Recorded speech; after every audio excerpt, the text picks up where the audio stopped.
नमस्कार दोस्तों, मेरा नाम है अभिषेक सिंह और आप देख रहे हैं इंडिया टीवी। दोस्तों, आपने सुना होगा कि पाकिस्तान को इस्लामिक रिपब्लिक ऑफ पाकिस्तान बोलते हैं, ऐसी ईरान को इस्लामिक रिपब्लिक ऑफ ईरान।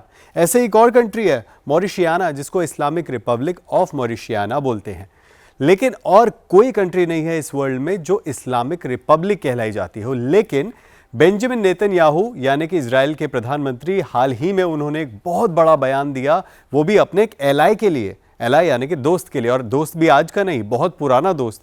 ये वही दोस्त है जिसने जब वर्ल्ड वॉर 2 जीता था तो बेल्फोर डिक्लेरेशन करके इजराइल को जो मैप जो उनका बनाया था वो उन्होंने पूरी प्रस्तावना दी थी और फाइनल किया था। तो कहीं ना कहीं, और 1967 के वॉर के बाद भी ब्रिटेन ने, यूके ने साथ दिया था इजराइल का, और इजराइल ने भी जो है 6 डे वॉर के बाद ब्रिटेन को जो वॉर में साथ देने के लिए काफ़ी उनकी सराहना की थी। लेकिन आज की जो स्थिति है वो ये है कि बेंजामिन नेतन्याहू, प्रधानमंत्री ऑफ इजराइल, कह रहे हैं कि जो यूके है वो इस्लामिक रिपब्लिक ऑफ यूके बन चुका है।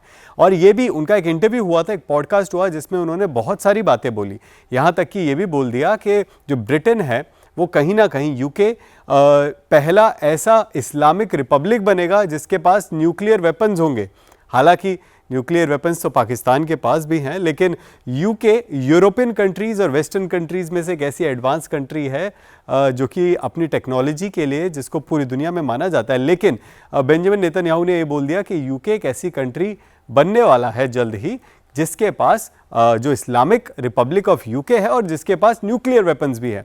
तो कहीं ना कहीं ये बात अपने आप में एक बहुत बड़ी कंट्रोवर्सी बन गई। लेकिन इस कंट्रोवर्सी के पीछे आखिर फैक्ट्स क्या हैं? वो फैक्ट्स अगर सच हैं, क्या एक्चुअल में इस्लामिक रिपब्लिक ऑफ यूके कहा जा सकता है? और इस्लामिक रिपब्लिक तो खैर नहीं कहा जा सकता क्योंकि क्रिश्चियन बहुल देश है, लेकिन हाँ, इस्लामिक कंट्री कहलाने लायक क्या यूके बन रहा है? हालांकि दोनों में फ़र्क भी मैं आपको बता देता हूं। इस्लामिक रिपब्लिक किसी देश को तब कहा जाता है जब उनके कॉन्स्टिट्यूशन में इस्लामिक रिपब्लिक लिखा जाता है, जैसे कि Pakistan, Islamic Republic of Pakistan, जहां पे शरिया लॉ भी अगर लागू किया जाए तो वो कंट्री को मानना पड़ेगा, लोगों को मानना पड़ेगा, अबाइड करना पड़ेगा उन लॉ से। लेकिन इस्लामिक कंट्रीज किनको कहा जा रहा है? जो कंट्री जहां पर डेमोग्राफिक चेंज बहुत ज़्यादा हो रहा है, जहां पर मुस्लिम पॉपुलेशन अचानक से बहुत ज़्यादा बढ़ गई है और आने वाले ईयर्स में मुस्लिम पॉपुलेशन क्लाइम करने वाली है, उन कंट्रीज़ को एक तंज के तौर पे भी आजकल वेस्टर्न कंट्रीज़ में इस्लामिक कंट्री बोला जा रहा है। क्योंकि बेंजामिन नेतन्याहू ने जब ये बात कही तो एक कंट्रोवर्सी हो गई, और उस कंट्रोवर्सी को काउंटर करने के लिए यूके के मिनिस्टर्स ने बोला कि ये बहुत गलत बात है, आप किसी एक ऐसे देश के बारे में ऐसा नहीं बोल सकते जो क्रिश्चियन बहुल देश है और कहीं ना कहीं वेस्टर्न आइडियोलॉजी से अलाय करता है। लेकिन साथ ही साथ जो इजराइल के एम्बेसडर हैं वहाँ पर, उन्होंने भी जवाब दिया, सीधा जवाब दिया कि बेंजामिन नेतन्याहू ने कोई नई बात नहीं बोली है।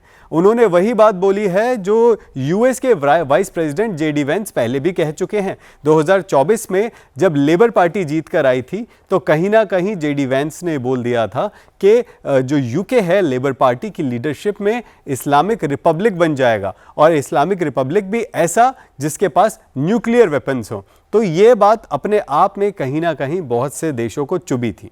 अब देखिए, इस्लामिक रिपब्लिक बने या ना बने, हम तो फैक्ट्स पे बात करेंगे। फैक्ट्स में क्या दिखता है? वैसे मैं आपको बता दूं, यूके में लगभग 2011 से 2021 की जो सेंसस कराया गया, तो उस सेंसस में पहले जो मुस्लिम पॉपुलेशन 2.7 मिलियन थी 2011 में, वो कहीं ना कहीं 3.8 से 4 मिलियन पहुंच गई। 2.7 मिलियन से सीधा 4 मिलियन, लगभग अप्रॉक्सीमेटली 43% इंक्रीज हुआ था 10 सालों में। और ये सेंसस, ये रिपोर्ट्स ऑनलाइन है, आप भी जाकर चाहे तो चेक कर सकते हैं। इसके बाद ये बात भी सामने आई कि कहीं ना कहीं कुछ एरियाज़ हैं, कुछ क्षेत्र हैं जहां पर मुस्लिम पॉपुलेशन काफ़ी ज़्यादा हो गई है, जो ऑलमोस्ट 30 से 40% तक पहुंच चुकी है। जैसे कि यूके में tower Hamlet's, न्यूहैम, Bradford, Lutan, Birmingham, अब यहाँ पर मुस्लिम पॉपुलेशन जो है वो ऑलमोस्ट 40% तक पहुंच चुकी है। तो ये भी एक चिंता की बात है यूके के लिए, या फिर और जो एलाइज हैं जो उनकी आइडियोलॉजीज में से डिफरेंस रखते हैं, और कहीं ना कहीं नेतन्याहू जो हमेशा विरोध में रहते हैं ऐसी आइडियोलॉजीज के लिए जो इजराइल के लिए खतरा मानी जाती हैं। अब उसके बाद नेतन्याहू की असली चिंता जो थी वो अब सामने आई। यूके में और यूएस में पिछले कुछ समय से एंटी इजरायली प्रोटेस्ट बहुत ज़्यादा बढ़ गए हैं और ये प्रोटेस्ट जो हैं वो कहीं ना कहीं नेतन्याहू को चुभ रहे हैं, क्योंकि ये प्रोटेस्ट इजराइल के गाज़ा में अटैक को लेकर, गाज़ा के जितने भी जो हमास के लीडरशिप थे उनको मारने को लेकर, और कहीं ना कहीं गाज़ा में जितना भी अभी तक इजराइल का ऑक्यूपेशन रहा है, लेबनान में ऑक्यूपेशन रहा है, और एक तरीके से ईरान में भी एयर स्ट्राइक्स जो किए हैं इजराइल ने, उसके ऊपर प्रोटेस्ट किए गए यूके में। और ये प्रोटेस्ट कुछ समय से, पिछले कुछ सालों से बहुत ज़्यादा तादाद में किए जा रहे हैं। तो कहीं ना कहीं बेंजामिन नेतन्याहू खुद इस बार सामने आए और उन्होंने खुद बोला कि ऐसा लग रहा है कि UK Islamic Republic of UK बन चुका है। लेकिन कहीं ना कहीं अगर बात करें इजराइल की, तो इजराइल में जो पॉपुलेशन है मुसलमानों की, वो कहीं ना कहीं अपने आप में कॉन्ट्रडिक्शन है उसका।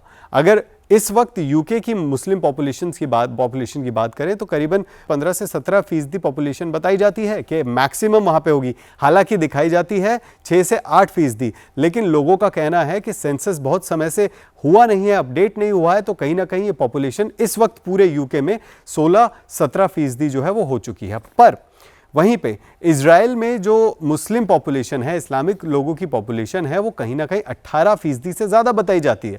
तो अगर बेंजामिन नेतन्याहू ये बोल रहे हैं कि इस्लामिक रिपब्लिक ऑफ यूके अब उसे कहना चाहिए, तो इजराइल को क्या कहना चाहिए, ये भी नेतन्याहू को जवाब देना चाहिए इसके ऊपर। लेकिन अगर बात करें नेतन्याहू अचानक से इतना एग्रेसिव क्यों है, और स्पेशली उनके एलाय पर, तो देखिए पहले ही उन्होंने बोल दिया था कि लेबर पार्टी जो आएगी वो कहीं ना कहीं इस्लामिक रिपब्लिक बना देगी, और साथ ही साथ अब कुछ समय में इजराइल में इलेक्शंस होने वाले हैं। इजराइल के इलेक्शंस अक्टूबर में अभी अलाइंड हैं, और इस बार बेंजामिन नेतन्याहू को कड़ी टक्कर देने के लिए उनके चीफ ऑफ आर्मी स्टाफ जो हैं वो सामने आ गए हैं। और जो चीफ ऑफ आर्मी स्टाफ हैं गादी एजिनकॉट, वो काफ़ी स्ट्रॉन्ग होल्ड से इस वक्त आ रहे हैं, ऑडियंस से उनको काफ़ी सपोर्ट मिल रहा है, और एक तरीके से देखा जाए तो बेंजामिन नेतन्याहू की जो कुर्सी है वो खतरे में आ चुकी है। अब ये बात सोचना कि बेंजामिन नेतन्याहू अपनी सीट को बचाने के लिए, हालांकि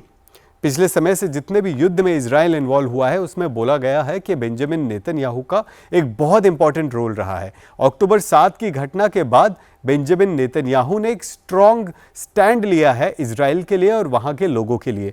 आपको पता था जब ये ऐसा अटैक हुआ तो उसके बाद अमेरिका को साथ में लाया गया। इजराइल ने जितने भी नेबरिंग कंट्रीज़ थी वहाँ पर पहले ही अलर्ट जारी करवा दिया था, और जो उन्होंने एयर स्ट्राइक्स करके हमास को खदेड़ा है, तो कहीं ना कहीं बेंजामिन नेतन्याहू ने इजराइल का जो दमखम है वो दुनिया को दिखा दिया कि अगर इजराइल पे अटैक होता है तो वो 10 गुना ज़्यादा बड़ा अटैक करेगा। उसके अलावा अमेरिका को साथ में लेकर ईरान के जो न्यूक्लियर बेसिस थे उनको तबाह करना, और जो इस वक्त भी जो युद्ध हो रहा है उसमें इजराइल और अमेरिका जो है वो पुरजोर तरीके से हमले कर रहे हैं। यहाँ तक कि इजराइल तो 2 फ्रंट वॉर लड़ रहा है, और ये 2 फ्रंट वॉर जो है एक साइड लेबनान जहाँ पर हिजबुल्लाह से लड़ाई हो रही है, तो दूसरी साइड गाज़ा, और तीसरी साइड अगर ईरान की है तो ईरान में अभी तो शांति है, लेकिन सीज़फायर खत्म होने के बाद ये युद्ध जो है वो वापस से शुरू हो सकता है। आज कुछ दिन पहले ही खबर आई है कि सीरिया में भी इजराइल ने एक और फ्रंट खोलने की बात कही है, क्योंकि वहाँ से भी कुछ ऐसी गतिविधियाँ इजराइल को पता लगी हैं जो कि उनके नेशन के अगेंस्ट, उनकी पॉलिसीज़ के अगेंस्ट जाती है। अब अगर बात करें यूके के साथ क्या आगे की जो गतिविधियां हैं वो कैसी हो सकती हैं, तो कहीं ना कहीं बेंजामिन नेतन्याहू एग्रेसिव स्टैंड ले रहे हैं। वो उनकी खुद की पॉलिटिक्स को चमकाने के लिए, अपने रोल को दिखाने के लिए, और एक स्ट्रॉन्ग स्टैंड इजराइल का दिखाने के लिए कहीं ना कहीं बेंजामिन नेतन्याहू ये जो स्टेप्स हैं, ये एग्रेसिव भाषण जो हैं, कंट्रोवर्शियल भाषण जो है वो हर जगह इंटरव्यूज़ जो जहाँ भी हो रहे हैं वो जाकर दे रहे हैं। लेकिन इसका कहीं फ़ायदा होगा या फिर नुकसान कहीं ज़्यादा गुना होगा, क्योंकि बेंजामिन नेतन्याहू कि खुद की इजराइल की पॉपुलेशन 18% और उससे ज़्यादा है, और अगर बेंजामिन नेतन्याहू की अपना जो पार्टी का जो स्ट्रॉन्ग होल्ड है जो यहूदियों का जो उनका स्ट्रॉन्ग होल्ड है, एक्सट्रीमिस्ट यहूदियों का, अगर वहाँ से उनका स्ट्रॉन्ग होल्ड हटता है और चीफ ऑफ आर्मी स्टाफ जो उनके ओपोजिशन में है गादी ऐजनकोट, अगर उनके पास वो स्ट्रॉन्ग होल्ड जाता है तो हो सकता है कि इजराइल के नए प्रधानमंत्री हमें कुछ समय में देखने को मिल जाए और बेंजामिन नेतन्याहू को अपनी कुर्सी गंवानी पड़े।